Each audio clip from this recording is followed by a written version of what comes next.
Good morning, good afternoon, and good night. Whenever you're catching this video. Hi, it's me, LJ, and I'm back with day 11 on Facebook, Instagram, doing a little bye cast, and just loving getting to share with you how I see yoga and meditation can help with these important realms of mood, mind, and mental health. And I think I get my camera from Facebook there gets a little tripped out when I get that close. So I'll try not to do the close up for you.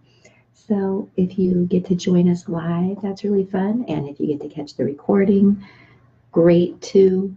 And yeah, I'm really loving that we can look at more specifically how we can use tools from meditation, from yoga to totally impact and influence our moods and our mind set, our mind functioning, our mind capacities, and even influence and impact our mental health.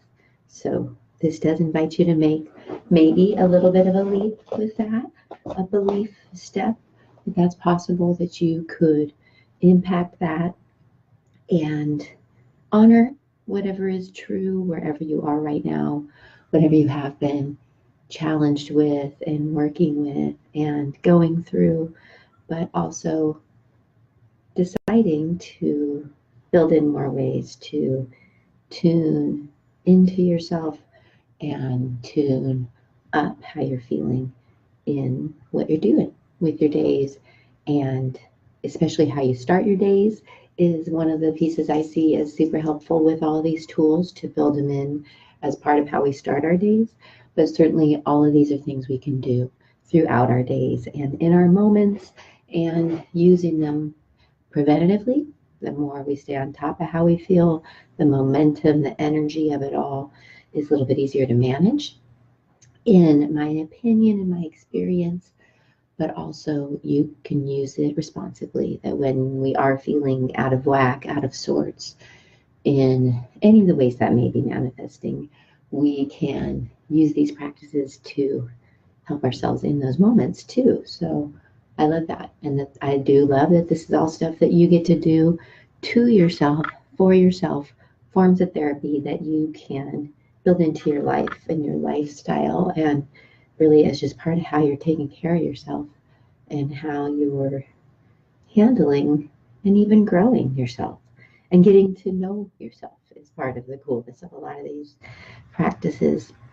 So today's tool I'm calling quieting, which is such a mystical, magical, but I would propose also a misunderstood tool of yoga and meditation. This idea that we could quiet or silence the mind, and like, how possible is that? How probable of that is that? And how much have a lot of these practices been built for that? So I feel like for a lot of us, when we hear about this possibility of quieting the mind or silencing the mind, it might sound really inviting and good. Yes, maybe also a little unbelievable. But sure, we could take it on as like an aim or a goal or something we're striving for, or something we're playing with, which is part of the approach that I'm seeing really makes sense to me now. But one of the misconceptions I think that a lot of us have gotten is that we're eventually invited to find a way to turn off that mind for long periods of time, and or even start to exist in a state where we're just not thinking, or the mind is totally silent for long periods of time. That's like some ultimate goal that we're all going for, and that we're maybe not even realized until we can do that or experience that or find that or create that. And so I feel like the real misconception has been this idea that the quieting or the silencing is something that even needs to look a certain way. But to me, it's been much more inviting to instead see it as playing with creating, first of all, more of just this quieting. That was like a new revelation for me recently. Like, instead of seeing it as we're trying to silence the mind, is more like we're just quieting it, right? So maybe just less thoughts and quieting it in what we're even feeding it and how we're stimulating it. And yeah, so playing with this quieting idea, first of all, versus silencing. But then, sure, it's super cool to play with and realize how we can silence the mind. But I think it could be more about just seconds at a time. And that in itself is a super awesome power tool that a lot of us could learn to use more and play with and see how really all of these tools we've talked about through this program help us do that, help us quiet the mind, and help us even create windows of silence, maybe like 2 to 5 second periods of silence. Sure, I think that's really exciting to play with and to see that as this like windshield wipe thing we get to do with the mind to clear it, to quiet it, to refresh it, to wipe it clean, almost like a canvas. And I think this can make a lot of sense to us, how this could help with shifting the momentum of the thinking and creating a gap that's going to give us a chance to focus differently, for sure. And then I'd like to talk more about what a lot of people say can happen in those moments of quiet, and that's for like that mystical, magical part of the quieting and the silencing invitation is there. But that you can see all of these tools, whether it's just being with your breath a little bit more or playing with presence in some of the ways we've talked about, like listening more to sounds around us, like relaxing really helps us to do this more, right? It's one of the tools. And even this, a lot of what we can do in the imagination, right? Which I'd still like to do a day all about imagination because that's such a huge tool that we're using, like it or not. So we might as well learn to use it for a helpful means. So here's an example how we can do that imaginary windshield wipe of the mind for a few seconds of quieting or even silencing, or even imagine that you can relax your mind like another muscle as a way to help it quiet, or that you could place some imagery there in your mind on purpose, whether you're thinking about it, picturing it, or feeling it, like, imagining a clear blue sky in your mind's eye, or maybe a still smooth surface of the lake is another classic one. So those are examples of how we can use all those tools to just create that quieting effect. And then certainly that's some of what we can be doing and playing with in the poses, if that's part of our yoga, that while we're doing the poses, we're kind of intended to play with the poses, the sensations, the exercises, the use of breath, the coming back into our bodies, all of it can help us do more of that quieting.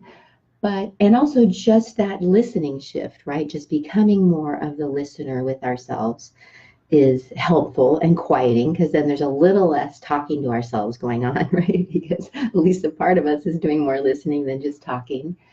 But that's where I really love to share what I've learned through some of the people who've really taught me a lot about meditation, how it's not just about silencing that mind, though, because that listening that we get to do in between the quieting and in between the silencing is just as important. I've come to see, like, the things I do hear and notice and realize when I am listening to myself in between the quiet is just as valuable, just as therapeutic, and just as much part of meditation I love to see now and share.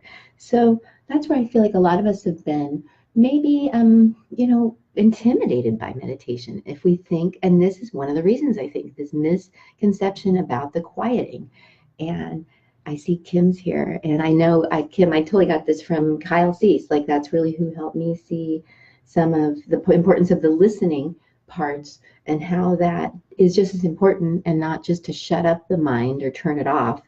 And I think just in a yogi sense, it's really time to clarify for the world, like, yes, meditation can be, and yoga can be about playing with quieting the mind more, and the value of that, and even having moments of silence and playing with however long you can create that for. But I think, yeah, this misconception and even a misconstrued expectation that we're supposed to be able to or want to or try to really silence that mind and like wrestle with it and like some forcefulness that even like kind of intuitively doesn't feel like a good fit. Interesting, but right? But some of us might just think, oh, I'm just being lazy, or I should meditate, but I can't. I've tried it, it doesn't work. I think this is a reason, because we're confused about the quieting thing, that we've gotten it a little bit wrong, and and and that's limiting us from using it, because we think if I can't do that, it's not working. And so I might as well just not do it, right? And that's where it's also so cool to see that anything that gets us in that state, this like mindfulness topic has gotten really hot again, but really we can see that just means bringing ourselves more into the moment in various ways and doing things in a way that are more about being in the moment, whether it's like doing the dishes and letting that be something that brings us more into the moment in various ways that just feels good and helps us quiet too and listen more. And that's where that listening is such a part of the quieting. And then sure, if you want to build in this idea that you can intentionally silence your mind for some little windows just for the playfulness of that, then I think that's more the invitation that might work for a lot of us and be super powerful. And then it's like, oh my gosh, what if you just play with 2 to 5 seconds of quiet as much as possible? Like that is exciting, like, and sure, do that several times in an hour. That I think we could really shift and lift things a lot. So just remembering that, yes, the quieting that we can do. Oh yeah, and I did want to talk about a lot of teachers and people I've learned from will say that if you're interested in the spirituality of this whole thing, if you want to feel like you're connecting with your more intuitive divine self, your heart, your soul, God within you, or even that around you, if you want to feel like your meditation and yoga is about connecting more with spirit around you or your angels or your ancestors or your team or however you see it, then that's part of the bonus of the quieting. A lot of teachers have said is that in that quiet, we may be more likely to rendezvous with that energy. That's one piece, and that's where God is, we might hear. But that also makes sense that in the quiet, we're maybe even more able to hear from that part, so that's where it's like some of the teachers I've liked as I've been studying about and even creating some programs about intuition, like that prayer is our talking to God or that part of ourselves or whatever, and then intuition is like hearing the response, right, or getting the answers, or God talking to you.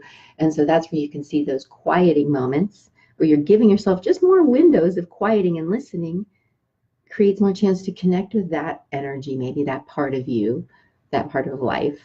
And then, but then that's where you see you wouldn't want to just shut up every thought that came through, because it may be your answer from God. And it is through the good ideas, right? Or the realizations or the awarenesses that come through. And some of them do bring up emotions or tears or, but that's where that part of the quieting is important and the listening.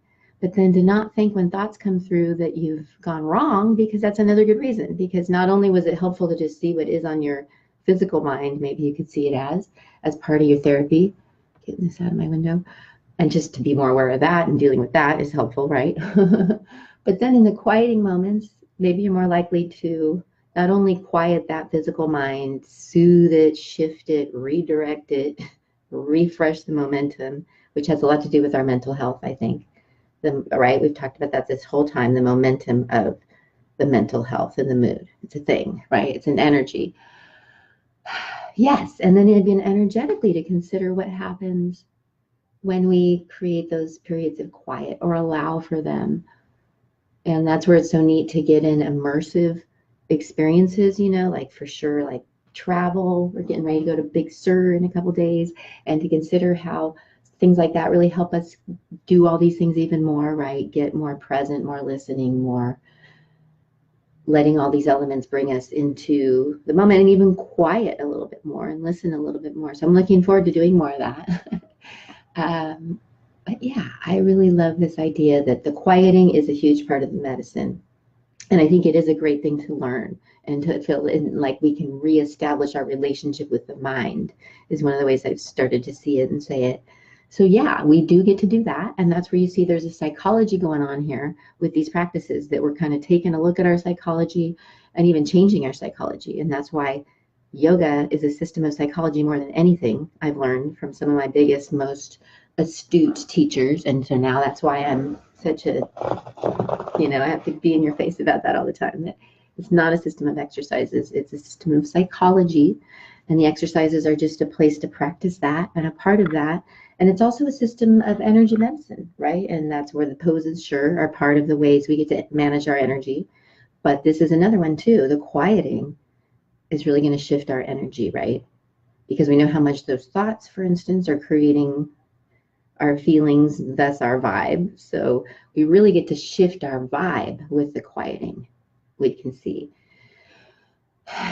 So that's where, yeah, I'm more into like, let's get into this 2 to 5 seconds of quieting that can happen, that all these tools we've talked about can help with, whether it's like taking a slower, longer breath into your belly for that next breath and a slower, longer exhale. Let's just try that as a way to help kind of quiet the mind, right?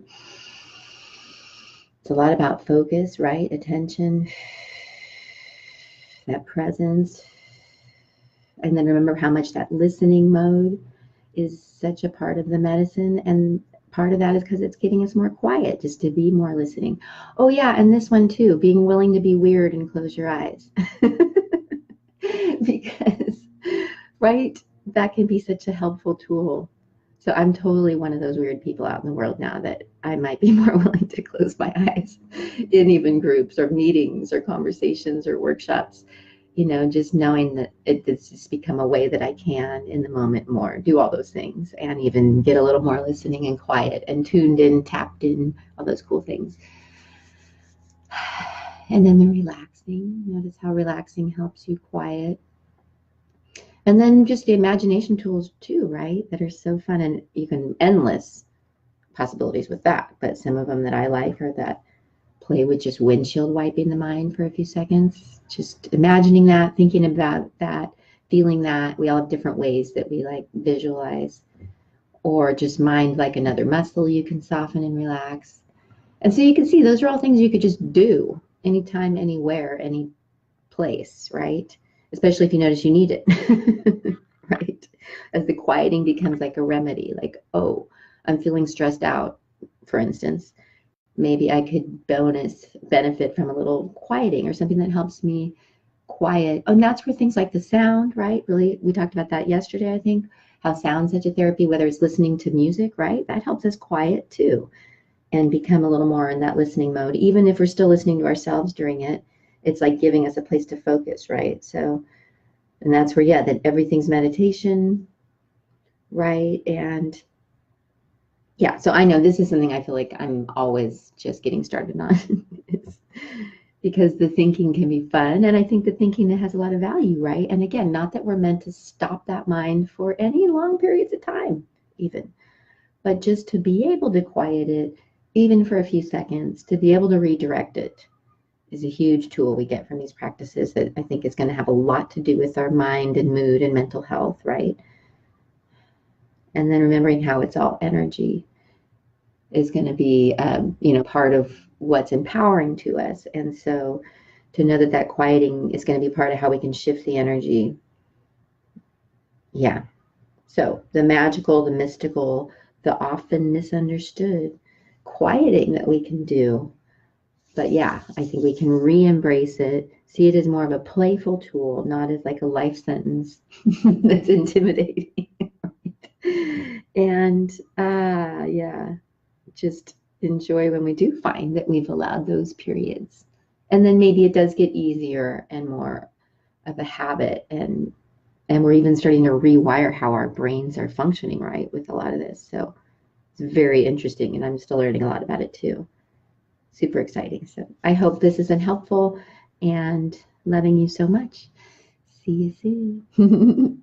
Be the watcher. Yeah, totally, right? Just being the watcher of the thoughts is such a therapy. And then it does create some of that quieting, right? which is part of the therapy, but also becoming that perspective shift that you get and being the watcher as part of that, right? To remember or even see like, oh yeah, that mind's kind of doing its own thing. And then to play with how we can quiet it and shift it and lift it, and how much that's going to have an effect on the shifting and lifting of our mood, right? And our mental health and how the mind's going and how life's going. All right, coolness. Adios.